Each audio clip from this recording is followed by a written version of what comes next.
नमस्कार, मी ऋषिकेश पुरोहित. कवितेचं नाव आहे शब्द. की सुचेल शब्द काहीसे म्हणून पानन पान वाचले. सुचेल शब्द काहीसे म्हणून पानन पान वाचले. शब्द गेले निसटून परंतु अर्थ काहीसे दाटले. शब्द गेले निसटून परंतु अर्थ काहीसे दाटले. दुसऱ्या दिवशी तीच पाने तेच शब्द माझ्या नजरेत.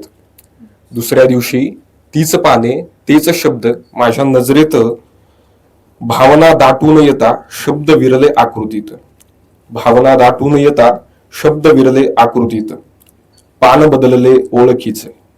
पान बदलले ओळखीचे अर्थ ते अनोळखीच. पान बदलले ओळखीचे अर्थ ते अनोळखीच. जागा बदलली आकृतीची. जागा बदलली आकृतीची. शून्यातले विश्व आकाशेच. शून्यातले विश्व आकाशेच. पंख फुटतील भावभावनांना हाच कयास बांधतो आहे. पंख फुटतील भावभावनांना हाच कयास बांधतो आहे. शून्यातील आकाश बघत पान पालथे घालतो आहे. कधीतरी हळुवार कयास माझे. कधीतरी हळुवार कयास माझे पक्ष्यांसारखे होत आहेत. कधीतरी हळुवार कयास माझे पक्ष्यांसारखे होत आहेत. पंख लेऊनी शब्द जरासे कोऱ्या आकाशावर उमटत आहेत. पंख लेऊनी शब्द जरासे आकाशावर उमटत आहेत. धन्यवाद.